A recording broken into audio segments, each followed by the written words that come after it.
Here's a heartfelt speech about why it's okay to carry pain inside, especially for younger people who often feel like they have to hide it or be strong all the time. The weight we carry. It's okay to carry pain inside. Not every scar needs to be shown to be real. Not every ache has to be spoken to matter. Sometimes the hurt lives quietly, in the back of your smile, in the pause before you speak, in the way your chest tightens when someone asks if you're okay, and you say, "I'm fine." But the truth is, you don't have to be fine all the time. You don't have to pretend that it doesn't hurt. You don't have to be the strong one every single day. Because pain isn't weakness. It's proof that you're alive, that your heart is still beating, even if it's bruised, that you've loved, that you've lost, that you're still here, even when the world tried to make you disappear. We all carry something. Some carry grief, some carry fear, some carry the echo of words that never should have been said. But you're not broken for feeling heavy. You're human. And some days, just waking up and breathing through the weight, that's courage. So if you're carrying pain right now, know this: you're not alone. You're not weak. You're not less. You are learning to live with the storm inside and still searching for the sun. And that makes you stronger than most will ever know. The demon inside isn't you. Sometimes it feels like there's a demon inside, like something heavy, sharp, and restless is clawing beneath your ribs, whispering things you wish you couldn't hear. It tells you you're broken, unlovable, wrong. It twists your thoughts until even your reflection feels like a stranger. But listen closely. That demon is not you. You are not possessed. You are not cursed. You are not evil. You are someone who's felt too much for too long without a place to put the pain. That feeling inside isn't darkness, it's wounded light trying to find its way home. The world teaches us to fear what hurts, to silence the screaming parts, to lock them up and throw away the key. But even your shadows are trying to protect you. Even the anger, the fear, the sadness, they're signals, not sins. Feeling like there's a demon inside just means you've lived through storms that others can't see. It means you're carrying battles that were never yours to begin with. But you're still here. You're still fighting. And that is proof of your power. So no, you're not evil. You're healing. You're learning to make peace with the chaos inside. And one day, you'll see that even the darkest parts of you were only ever trying to survive. More than a screen. They say we're lost in our phones, that we don't look up, don't live in the real world. But they forget, this screen in our hand is sometimes the only window to a world where we feel seen. Being on your phone doesn't make you a bad person. It means you're reaching out, seeking comfort and connection, finding laughter in the middle of loneliness, and holding on to hope, one scroll at a time. This little screen can carry a friend's voice from across the world, a memory frozen in a photo, a message that says, "I'm proud of you. You're not alone. I love you." It can be a place to create, to escape, to dream, to breathe when reality feels too heavy. Yes, there are moments to unplug, to feel the grass, to meet the sky with your eyes, to hear your own heart without background noise. But don't let them shame you for how you survive. You are not a zombie. You are not numb. You are a soul adapting, finding your way through a world that never taught you how to cope. So be on your phone if you need to. Text a friend. Watch a video that makes you smile. Play a game that brings you peace. Learn.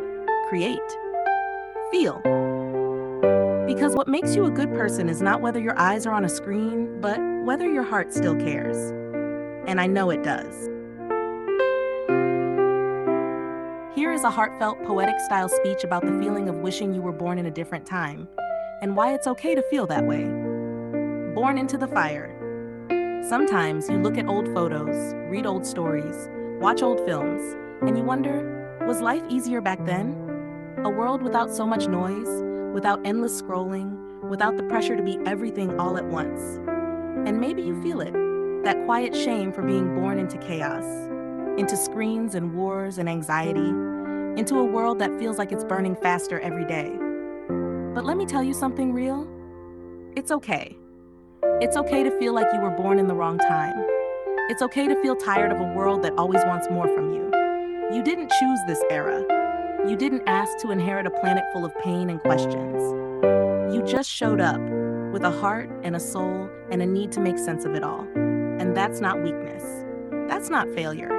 That's resilience. Because no matter how heavy it gets, you're still here. You're still loving, still creating, still imagining something better.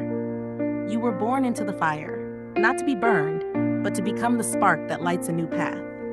So if you feel out of place, if you feel like this world wasn't built for you, you're probably right. But maybe that means you were born to build something new. Your existence isn't a mistake. It's a quiet revolution, and the shame you feel? That's just compassion without direction. Let it guide you. Let it make you kinder, not smaller. Because you, born into a broken world, still have the power to help heal it. Here's a compassionate and empowering speech for younger audiences and future generations about why being on social media doesn't make you a bad person or someone who's not trying. More than a scroll, they say we're lost in our screens, that we don't care, that we're lazy, distracted, or not trying hard enough. But that's not the truth, not even close. Being on social media doesn't make you a bad person. It doesn't mean you're shallow. It doesn't mean you're not trying. It means you're surviving in the only world you were handed, a world that talks in likes, that shouts in comment sections, that connects through pixels and pings. Some people go outside to escape, some go online, and both are valid, both are human, because behind every username is someone feeling something, someone laughing through the screen to forget the ache, someone sharing their art, their voice, their truth, because they want to matter. Just because you're online doesn't mean you're not dreaming. Just because you post doesn't mean you're not trying. And just because you're not moving at someone else's pace doesn't mean you're stuck. You are learning. You are navigating noise and pressure that no generation before you had to face. And still, you care. You speak up, you support, you create. Social media is a tool. What matters is the heart behind the hand that holds it. And yours is still beating, still searching, still showing up. So don't let anyone tell you you're less because you're scrolling. You're still here. You're still growing. You're still trying in a world that doesn't always know how to see you. And that takes courage. Here's a thoughtful and heartfelt speech about why being work shy or not fitting into traditional ideas of hustle and productivity is all right, even in today's world. To the ones who move differently, they'll call you work shy, lazy, unmotivated, like you're failing some invisible race just because you're not sprinting with everyone else. But let me tell you something. You are not broken for moving at your own pace. The world today is loud with pressure. Hustle harder. Grind nonstop. No rest. No room to breathe. And if you don't want to live like that, that doesn't make you weak. It makes you honest. Because some people feel heavy in the mornings, not because they're lazy, but because they carry invisible battles that no boss or time card will ever understand. Because some people dream in different colors, not in office hours or LinkedIn posts, but in slow mornings, deep thoughts, quiet creations, and lives that don't fit inside a paycheck. You're allowed to value peace over pressure. You're allowed to say, I want more from life than just survival. You're allowed to question a system that demands your soul in exchange for your rent. And if rest calls to you louder than routine, listen to it. That doesn't mean you'll never work.